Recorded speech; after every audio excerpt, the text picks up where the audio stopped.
And now, another tale well calculated to keep you in suspense.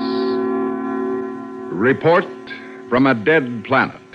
Written for Suspense by George Bamber.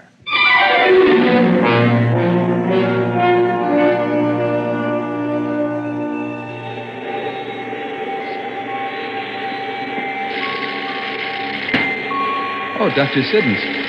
What are you doing here? Oh, I might well ask you the same thing. Well, I couldn't sleep. I'd close my eyes, and then I'd think, Jeffries, old man, tomorrow you make history. One of the first men to set foot on an inhabitable planet. And then the next thing I'd know, my eyes would pop open, and I'd be staring up in the darkness. So you came up here to have another look at it, huh? How did you know? I'm afraid buck fever isn't restricted to the young. Oh, gosh. It's beautiful, isn't it? Yes, it is. Just look at it. How it hangs out there in space. Motionless. Like a huge ball or a giant pearl. Kind of luminescent, gray. It's rich against the blackness of space. Light of the stars. Red, green, against yellow, black. Look here on the radar. The land masses show up quite clearly now through the cloud layer. But, Doctor, it's almost water. Mm-hmm. More than 3/4 of X-37J surface is covered with water. Well, do you think the land will be firm enough to set down on? As dry as the land at home. Tension? At ease.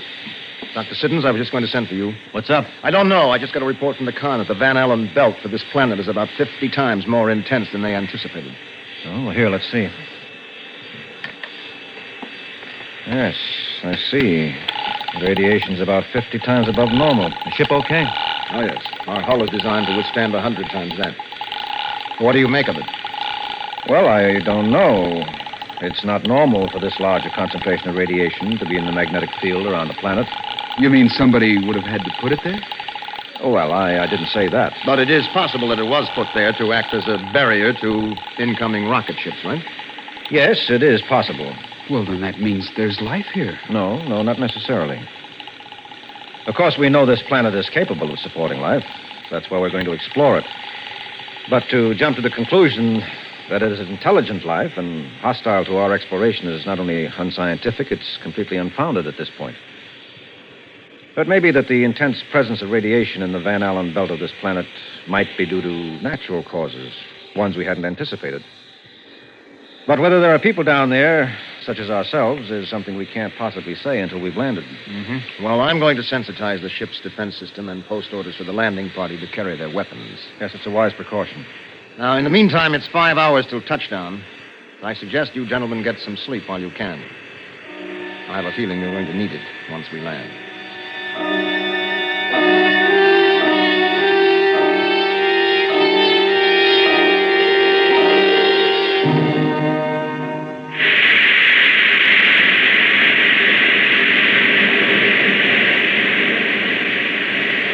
150,000 feet from touchdown. Rate of fall, 0660. Well, so far, so good. 145 from touchdown. Rate of fall. If they had any anti-rocket devices, they would have sent them up by now. We're well into their atmosphere. Yes, unless they're planning some kind of trap, letting us land so they can capture us intact once we're on the ground. If there's anybody down there. We've been monitoring the radio frequency since last night, and there hasn't been a sound. Whatever life is down there, I'm sure we'll be able to handle. 110,000 feet from touchdown. Rate of fall. I see you're keeping to the edge of the landmass. Yes. I want you to be able to get your ocean samples without a lot of traveling. Well, may I suggest you set down where that large river empties into the sea? That way I can take fresh water samples as well. You see there, on that peninsula? You think that's big enough? I make it to be about 2 miles wide. Plenty of room for us. Jenkins, what's the spectrographic reading for that peninsula? Solid mineral. Granite-like composition. It should support us. Well, it's not a peninsula, sir. It's an island. You see, here? How the river cuts around it at the north end? Cutting it off from the main body of land? Yes. Well, that makes it all the better. It's small enough, surrounded by water on four sides. Makes it easier to defend if there are hostile people down there. 100,000 feet from touchdown. Rate of fall 0790. Collins, set a course for that island. Aye, aye, sir. Dr. Siddons, Yes? there's something funny about that island. Look, here on the spectrograph. Well, what is it? Well, look how the whole thing shows up gray. Solid rock. Except for this patch of green, the only spot on the whole island. There's nothing unusual about that. Merely indicates vegetation covering the minerals. Grass or trees. Yes, but why this one spot? And why so perfectly oblong? Look, the sides of it are laid out square as a parade ground. And he's right, you know, Doctor. Nature couldn't lay out anything as geometric as that. It has to be man-made. You don't suppose it's some sort of sacred ground, a place for a religious ceremony? Now, Lieutenant, let's not let superstition run away with our better judgment. But look, Dr. Siddons, the whole island's cross-hatched into squares. And that green patch is the only unmarked place on it. I don't know, sir. Maybe it isn't the best place to land. The island has been definitely marked up by an intelligence of some sort. 80,000 feet from touchdown. Rate of fall. Oh, we're too far down to blast up again. I can't waste the fuel. Captain, Yes. altimeter is giving me a hodgepodge of readings for that island. The only level place on it is that green patch of ground. Maybe we should try to land on either side of the river on the mainland. Well, that's cross-hatched just as bad as the island is. Now, whatever that patch of ground is, sacred ground or what, we're going to be in the middle of it. Set your sights for the south end of that green, Collins. Man your battle stations, men. We're taking her in.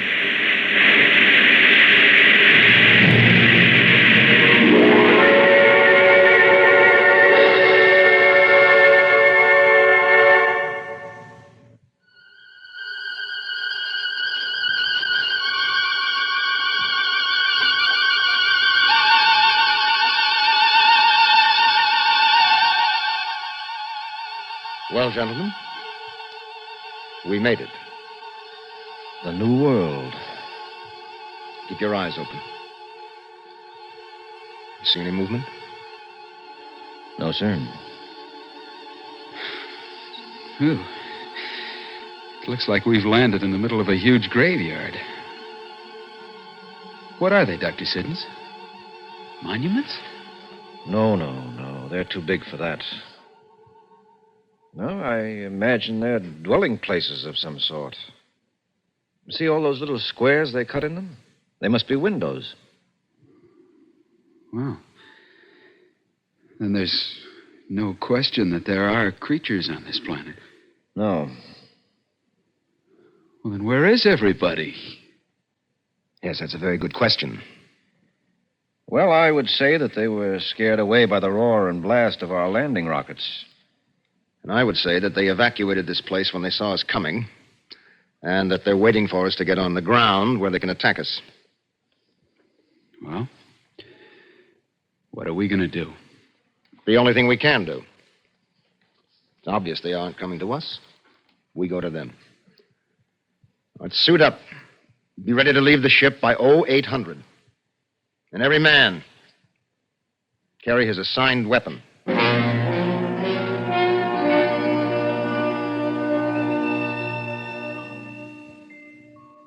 We're on the deck now, Collins.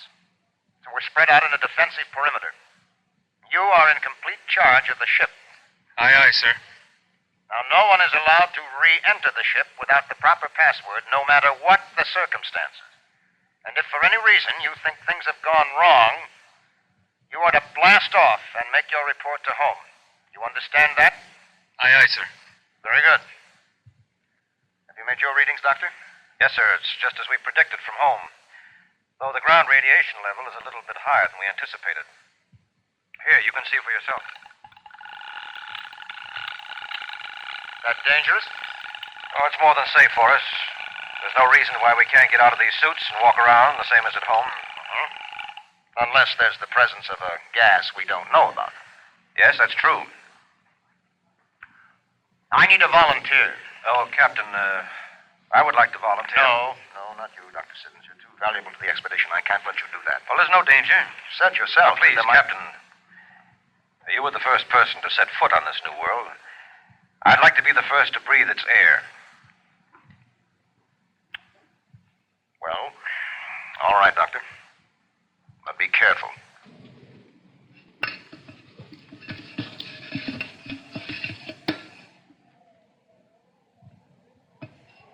Come on in, boys. The water's fine. Hey, you hear that, Collins? We got it made. All right. Knock it off. This is a military reconnaissance, not a picnic. Well, there's life on this planet. But until we make contact with it, it's the enemy. Lieutenant Jeffries. Yes, sir. You will take the doctor and 2 men and reconnoiter to the east as far as the river. I'll go as far as the West River. And when you get through, double back here. Yes, sir.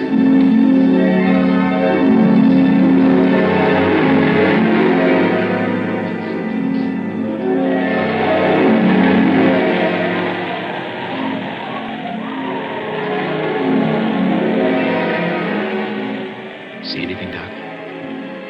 No. Oh, we've been lying here so long, staring at the window so long. I feel like there's a million pair of eyes staring back at us.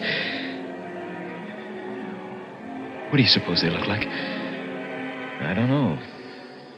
I haven't any idea. It's weird. Hunting for creatures and you don't know what they look like. Yes.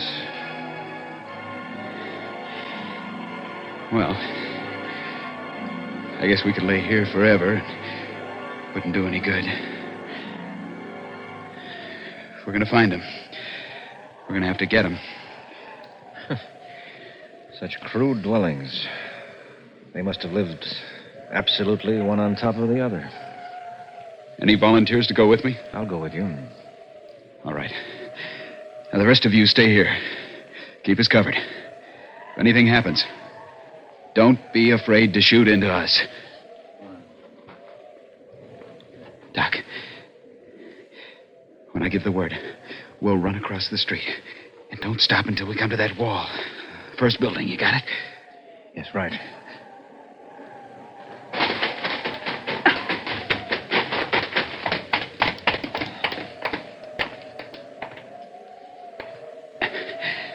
Well, so far, so good. Yes. Just above your head. Huh? There's one of the windows, but it's filled with plastic. I'll see if I can break it. No, you can't shatter plastic. What? There's nothing but glass. Old-fashioned glass. Yeah. Hello in there. Anybody home? Move along the wall. Right. There's a doorway up ahead, I think.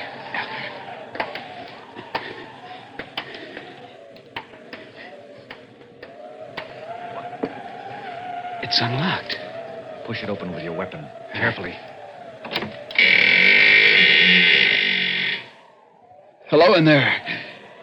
Anybody home? Move in cautiously. And keep your eyes open.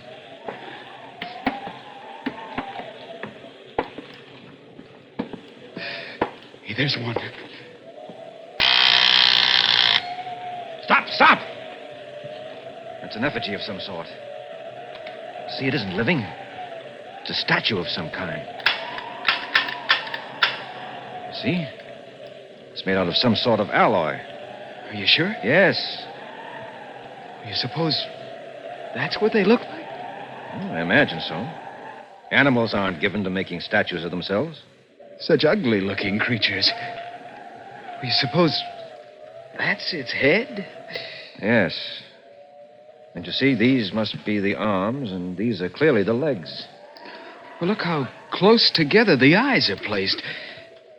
And the spindly legs. Ugh. I hope we don't run into one. I don't think we will. What do you mean? Not in this city, at least. Here, look at the gray dust on the floor. It's almost 2 inches thick. Yeah. I noticed the same thing in the street. No, if there are any of these monstrosities left, they aren't here. This city hasn't been used for a long, long time. Maybe 1,000 years.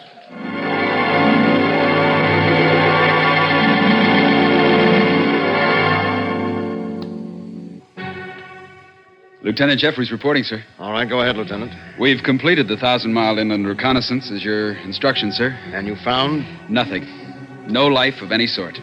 Not a thing? Just miles and miles of twisted, stunted vegetation and a couple more of those huge radioactive burns, such as we found 100 miles south and west of here. Collins, your receivers picked up anything yet? No, sir. We've been monitoring all frequencies every day since we've been here. Not a sound. Nothing but random radio interference from outer space. What about the television satellites we sent up? Well, they've covered the surface of this planet 100 times, sir. Not a sign of movement anywhere. Well, Dr. Siddons, what do you make of it? Well, it would be unethical for me to venture an opinion at this time. Come now, Doctor, come now. You must have some idea. For the past 10 days, you've been doing nothing but nosing around these old ruins. You must have drawn some conclusions.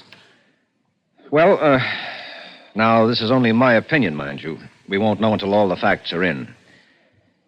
But as we know, this planet was at one time inhabited by living creatures much like ourselves, no matter how repulsive they may appear to us. They were biped, carnivores, and possessed a certain amount of intelligence. Well, what happened to them? Well, in order to understand what happened to them, you have to understand the people themselves.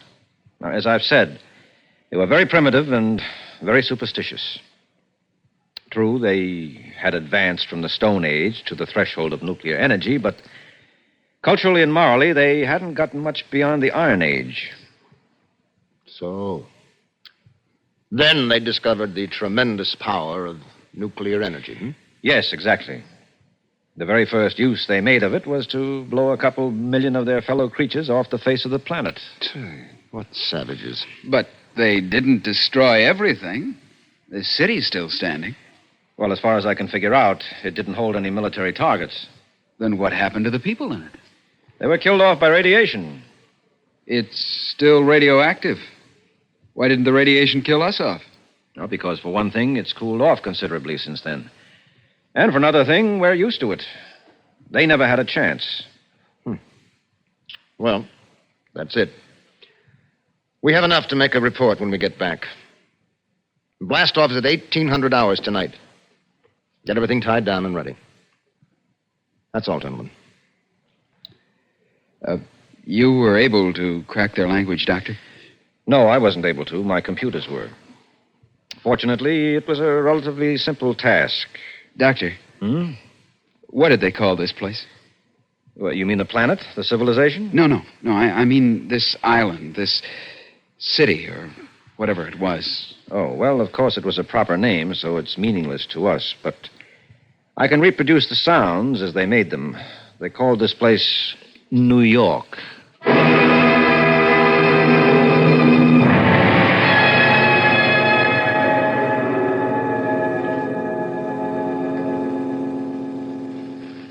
Suspense. You've been listening to Report from a Dead Planet, written for Suspense by George Bamber.